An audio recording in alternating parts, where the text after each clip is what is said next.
हाँ तो बच्चों, जैसे मैं आपको बता रहा था कि जो इक्विलिब्रियम है ऑब्जेक्ट का, तीन तरह का इक्विलिब्रियम हो सकता है। इक्विलिब्रियम को हम तीन कैटेगरी में कैटेगराइज कर सकते हैं। इस तरह से मान लीजिए, स्टेबल इक्विलिब्रियम, अनस्टेबल इक्विलिब्रियम और न्यूट्रल इक्विलिब्रियम। इक्विलिब्रियम पॉइंट्स वो जहां पर ऑब्जेक्ट पर कोई फोर्स एक्ट नहीं करेगी। Conservative force acting on the object will be zero at these points. तो वो पॉइंट्स आएंगे जहां पर पोटेंशियल एनर्जी या तो मैक्सिमम हो जाएगी या मिनिमम होगी, या फिर जहां पे पोटेंशियल एनर्जी कांस्टेंट होगी। अच्छा, मैंने आपको एक बात और बताई थी कि फोर्स जो है वो negative gradient of potential energy होती है। जहां पर नेगेटिव साइन ये रिप्रेजेंट करता है कि अगर हम फोर्स के डायरेक्शन में चलेंगे तो पोटेंशियल एनर्जी घटेगी। मतलब फोर्स हमेशा उस डायरेक्शन में होती है जिस डायरेक्शन में चलने पर पोटेंशियल एनर्जी डिक्रीज हो। ठीक है, या अगर जिस डायरेक्शन में चलने पर पोटेंशियल एनर्जी बढ़ रही है तो फोर्स उसके अपोजिट डायरेक्शन में हो। तो इस बात को ध्यान में रखें। अगर हम, तो मान लीजिए जैसे पॉइंट ए ले लेते हैं, पॉइंट ए के आसपास में हम दो पॉइंट्स ले लेते हैं, पॉइंट मान लीजिए 1 और 2।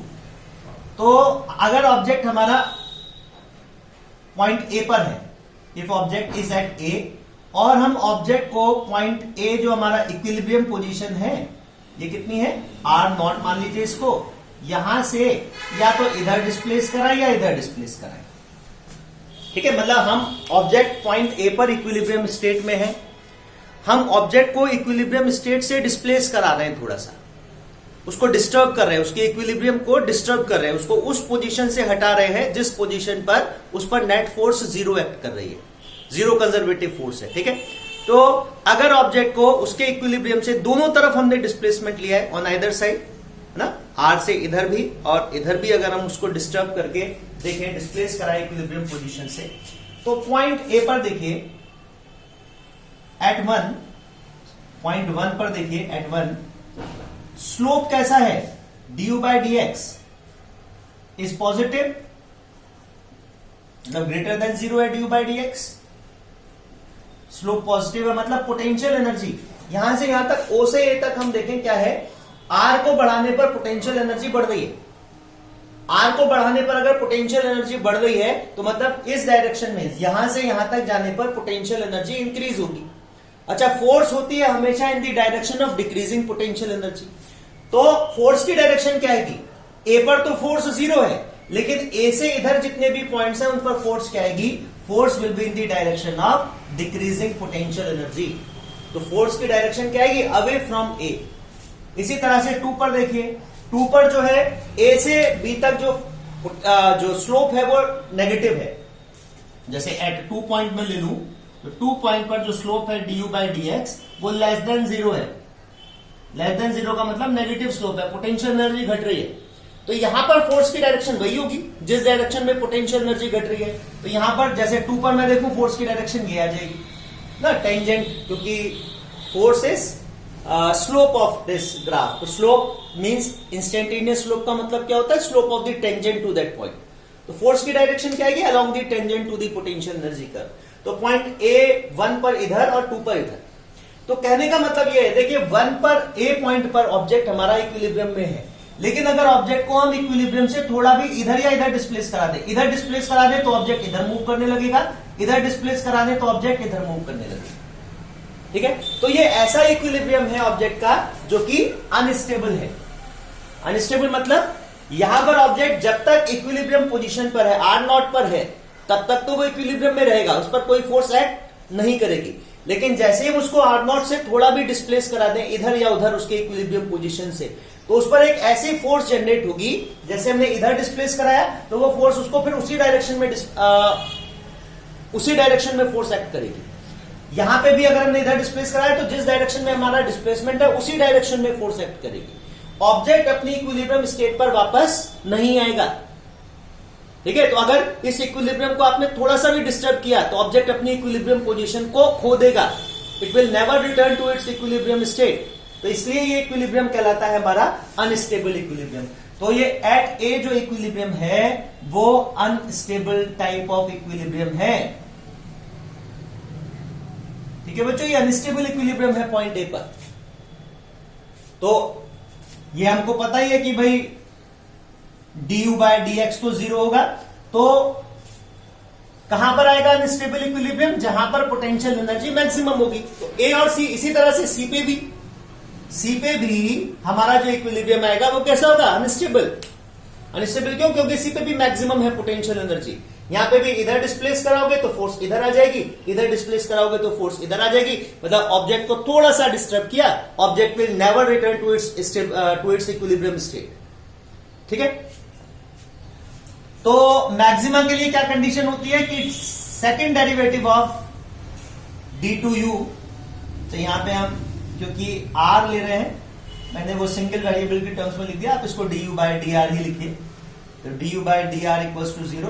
तो d2u by dr2 मैक्सिमा पर क्या होता है? मैक्सिमा पे d2u by dr2 नेगेटिव आना चाहिए। तो फॉर अनस्टेबल इक्विलिब्रियम वहां पे आएगा जहां पर स्लोप तो हमारा 0 होगा, लेकिन second derivative of potential energy will be negative. ठीक है। इसी तरह से हम पॉइंट बी पर देखें। एट बी पर भी आप 2 पॉइंट्स ले लीजिए। मान लीजिए एक पॉइंट हमने यहां पे ले लिया, एक यहां पे ले लिया। Let us say this to be 3, this to be 4।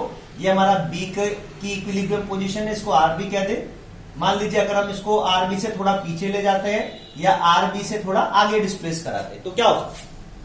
तो देखिए बी से यहां पर हम देखें जो पोटेंशियल एनर्जी है, बी से पीछे जाने पर पोटेंशियल एनर्जी क्या है? बढ़ रही है। आर को कम करने पर पोटेंशियल एनर्जी बढ़ रही है।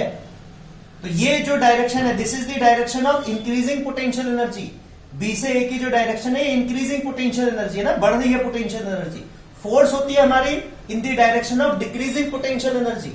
तो फोर्स किधर आएगी? 3 से बी की तरफ। इसी तरह से 4 बी से सी तक देखिए पोटेंशियल एनर्जी क्या हो रही है? बढ़ रही है। बढ़ रही है तो ये तो डायरेक्शन हो गई इंक्रीजिंग पोटेंशियल एनर्जी की। फोर्स आएगी in the direction of decreasing potential energy.